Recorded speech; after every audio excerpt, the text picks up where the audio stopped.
दोस्तों, वीडियो शुरू करने से पहले कमेंट में ओम साई राम ज़रूर लिखना। तो चलिए आज की स्टोरी की शुरुआत करते हैं।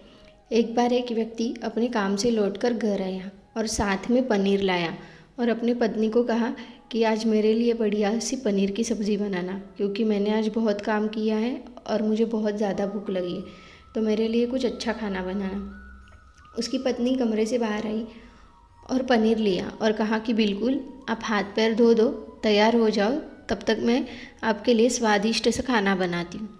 वो व्यक्ति फ्रेश हो गया और टीवी देखने लगा और इंतज़ार करने लगा सब्ज़ी कब बनेगी ताकि वो उसे खा सके। किचन से बहुत अच्छी खुशबू आ रही थी। वो व्यक्ति बस सोच रहा था कि जल्दी से जल्दी खाना बन जाए ताकि मैं अपनी भूख को मिटा सकूं। लगभग 1 घंटे के बाद खाना तैयार हो गया। स्वादिष्ट सा भोजन अब खाना लगने के लिए तैयार था।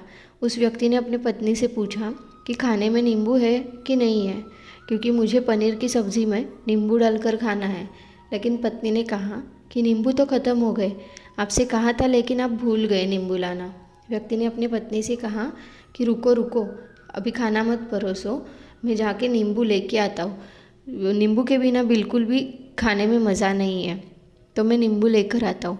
वो व्यक्ति वापस से कपड़े पहनकर तैयार हुआ और नींबू की पास वाली दुकान पर गया।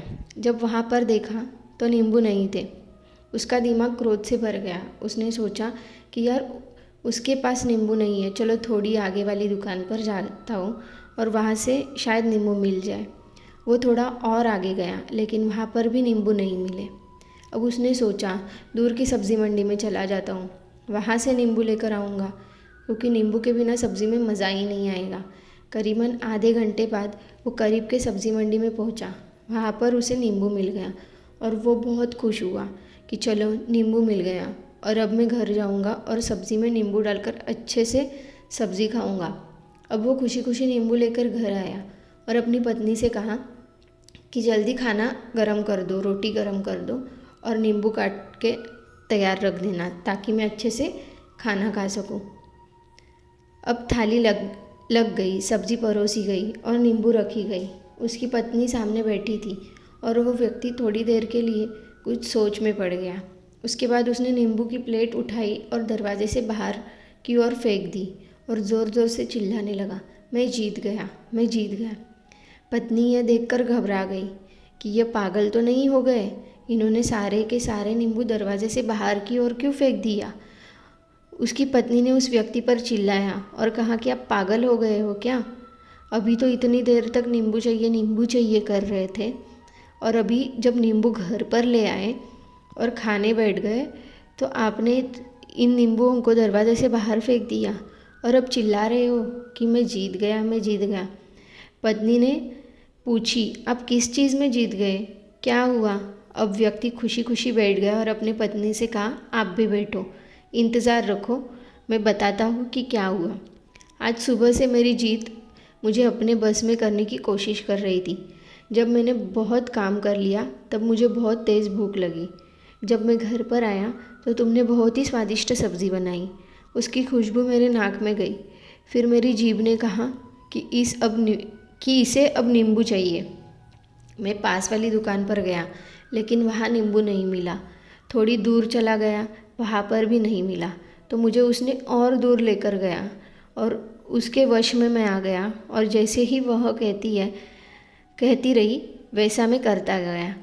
अब मैं वैसा ही करता गया जैसा वो मुझसे करवाती गई, लेकिन अंत में मैंने विजय प्राप्त कर लिया।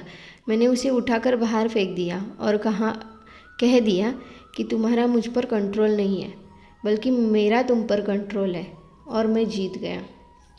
क्या आपको समझ में आया कि कैसे अपनी इच्छाओं पर विजय प्राप्त करें? कई बार लोगों को शराब पीने की आदत लग जाती है और उस चक्र में वो भटकते रहते हैं। यदि एक जगह नहीं मिलती तो दूसरी जगह जाए, दूसरी जगह नहीं मिलती तो तीसरी जगह जाते हैं। और अक्सर युवाओं के साथ ऐसी ज़रूर होता है कि वो शराब पीने के लिए बैठते हैं, सारी शराब ख़त्म हो जाती है। उसके बाद एक ना एक व्यक्ति ज़रूर कहता है कि यार और चाहिए, और चाहिए के चक्कर में शराब ढूंढने के लिए निकलते हैं। देर रात हो जाती है, वो भटकते रहते हैं। एक जगह नहीं मिलती तो दूसरी जगह जाते हैं, दूसरी जगह नहीं मिलती तो तीसरी जगह जाते हैं और अपने समय, पैसे और अपने आप को बर्बाद करते रहते हैं।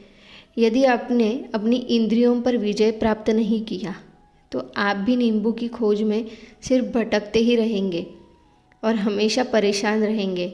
इसलिए अपनी इंद्रियों पर काबू करना सीख जाओ, अपने इंद्रियों पर काबू पाइए और अपने जीवन को खुशी खुशी बिताइए। आशा करती हूँ कि आपको यह स्टोरी के माध्यम से कुछ न कुछ सीख ज़रूर मिली होगी। अगर मिली हो तो चैनल को सब्सक्राइब और वीडियो को लाइक ज़रूर करना और अपने दोस्तों के साथ ये वीडियो शेयर करना मत भूलना।